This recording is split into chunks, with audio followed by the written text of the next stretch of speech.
এই যাত্রার খবর জানাতে রাজধানীর মহাখালী থেকে সরাসরি যুক্ত হচ্ছেন সহকর্মী নিয়াজ মোর্শেদ। নিয়াজ, বাস স্ট্যান্ডে যাত্রীর চাপ কেমন দেখছেন?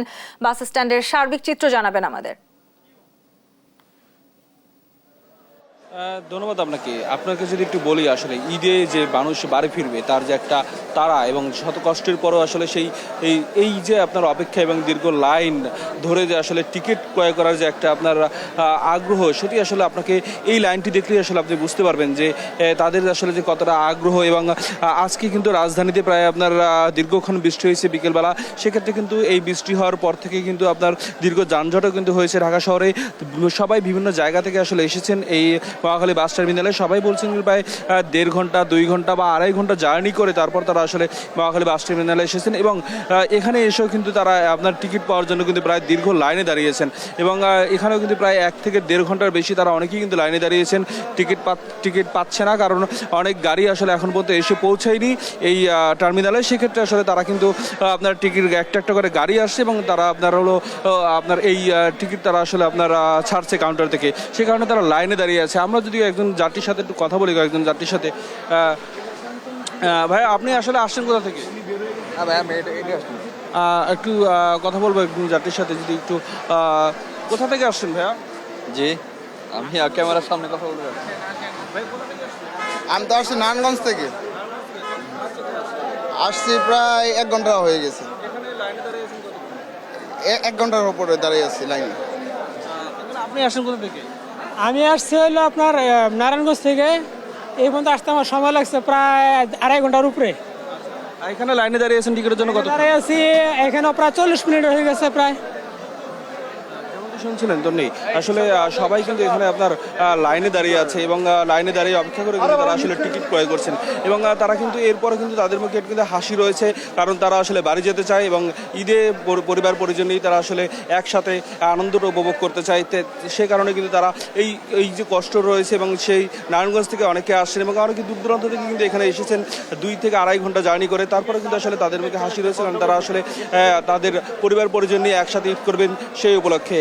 এই ছিল আমার কাছে রাজধানীর মহাখালী বাস টার্মিনাল থেকে সর্বশেষ তথ্য। ধন্যবাদ আপনাকে নিয়াজ। দর্শক সহকর্মী নিয়াজ মোর্শেদ যুক্ত হয়েছিলেন মহাখালী বাস টার্মিনাল থেকে, বাস যাত্রার খবর জানাচ্ছিলেন আমাদের। এবার মহাসড়কের খবর জানাতে গাজীপুর চন্দ্রা মোড় থেকে সরাসরি যুক্ত হচ্ছেন সহকর্মী শাহিনুর রহমান। শাহিনুর, মহাসড়কে ঘরমুখো যাত্রীদের ভিড় কেমন দেখছেন? ভাড়া নিয়ে এবারে কোনো অভিযোগ পেয়েছেন কিনা আপনি? সেই সাথে মহাসড়কের এই মুহূর্তের সার্বিক চিত্র জানাবেন আমাদের।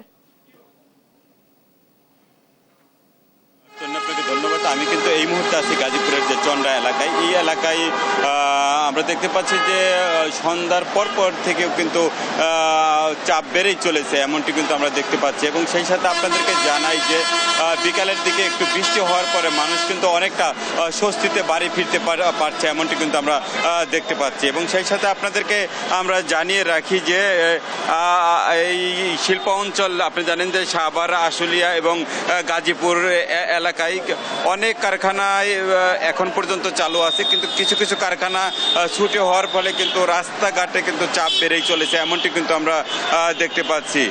যার ফলে আমরা কিন্তু সকাল থেকেই দেখতে পাচ্ছি যে আস্তে আস্তে চাপ বেড়েই চলেছে এবং সেই সাথে আপনাদেরকে চন্দ্রার অবস্থা দেখায় আপনাকে, যে গাড়ির চাপ কিন্তু অন্য দিনের তুলনায় অনেক বেশি আপনি দেখতে পাচ্ছেন এবং সেই সাথে আপনাদেরকে জানাই যে যেভাবে পারে তারা যাচ্ছে, অনেকে বাসে যাচ্ছে, পিকআপে যাচ্ছে, অনেকেই মোটর সাইকেলে করেও কিন্তু তারা গ্রামের বাড়ি যাচ্ছে, এমনটি কিন্তু দেখা যাচ্ছে এবং সেই সাথে আপনাদেরকে জানিয়ে রাখি যে বিভিন্ন কাউন্টারে কিন্তু অসংখ্য লোক তারা অপেক্ষা করতেছে তাদের কাঙ্ক্ষিত গাড়ির জন্য।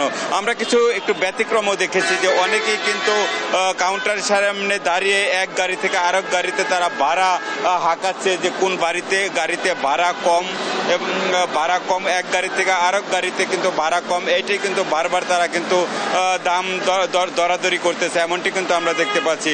আপনাদেরকে যদি আমরা জানিয়ে রাখি যে ইতিমধ্যে চন্দ্রা এলাকায় কিন্তু 3 কিলোমিটার এলাকা জুড়ে কিন্তু যানজটের সৃষ্টি হয়েছে, এমনটি কিন্তু আমরা দেখতে পাচ্ছি এবং যানজট একটু থেমে গাড়ি চলছে, এমনটি কিন্তু আমরা দেখতে পাচ্ছি।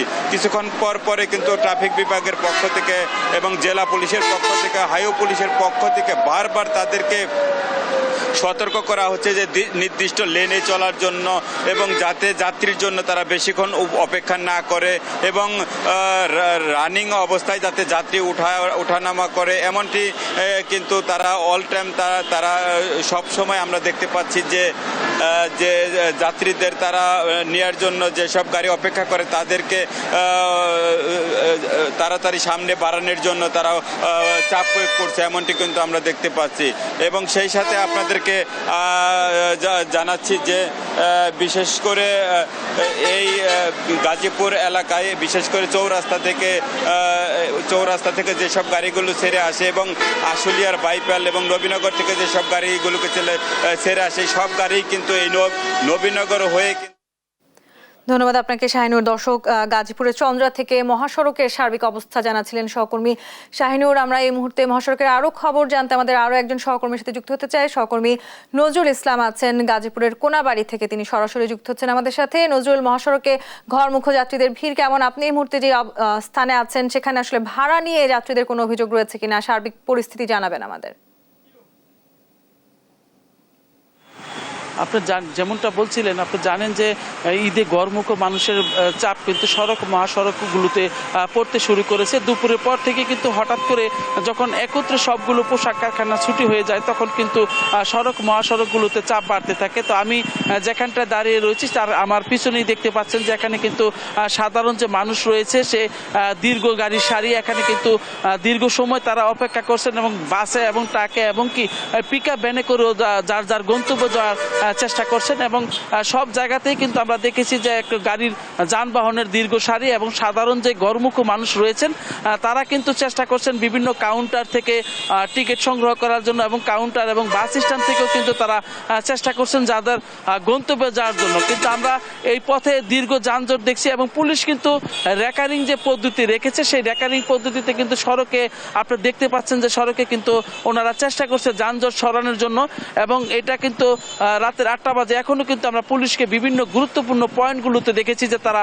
নিরলসভাবে কাজ করছেন। অর্থাৎ সাধারণ যে গড়মুখ মানুষ রয়েছেন তাদেরকে স্বস্তিতে বাড়ি যাওয়ার জন্য তারা যে চেষ্টা করছেন সেটা কিন্তু আসলে নিঃসন্দেহে প্রশংসার দাবি রাখে। পুলিশের অবস্থান দেখে কিন্তু আপনার সব জায়গাতেই আমরা দেখেছি যে গড়মুখ মানুষকে তারা সহযোগিতা করছেন এবং অতিরিক্ত ভাড়া নেয়ার ব্যাপারেও কিন্তু সাধারণ যে যাত্রী রয়েছেন তারা কিন্তু বলছেন যে এই সুযোগে কিন্তু বাস যারা রয়েছেন বাস চালক তারা কিন্তু ভাড়া বাড়িয়ে দিয়েছেন। 100 টাকার ভাড়া কিন্তু তারা 200 টাকা করে আদায় করছেন। এরকমটা দুপুরের ছিল, কিন্তু দুপুরের পর থেকে কিন্তু হঠাৎ করে আপনার গাজীপুরের যে পরিবেশ সেটা কিন্তু পরিবর্তন হতে থাকে এবং আস্তে আস্তে কিন্তু আপনার দূরপাল্লার যে গাড়িগুলো রয়েছে সেগুলো না পেয়ে কিন্তু যাত্রী সংখ্যা কিন্তু রাস্তার মধ্যে আমরা বেশি দেখতে পেয়েছি। আমার গাজীপুরে কিন্তু ঈদে গড়মুখ মানুষের কিন্তু একটি কিন্তু চাপ এখন মহাসড়কগুলোতে রয়েছে। তো আমার কাছে এই ছিল গাজীপুর কোনাবাড়ি এলাকা থেকে সর্বশেষ। নজরুল, আপনাকে ধন্যবাদ। দর্শক, সহকর্মী নজরুল ইসলাম যুক্ত হচ্ছিলেন গাজীপুরের কোনাবাড়ি থেকে, জানাচ্ছিলেন মহাসড়কের অবস্থা। এই মুহূর্তে মহাসড়কে যথেষ্ট যাত্রীদের চাপ রয়েছে, সেই খবর জানছিলাম আমরা তার কাছ থেকে। দেখছেন সংবাদ রাত।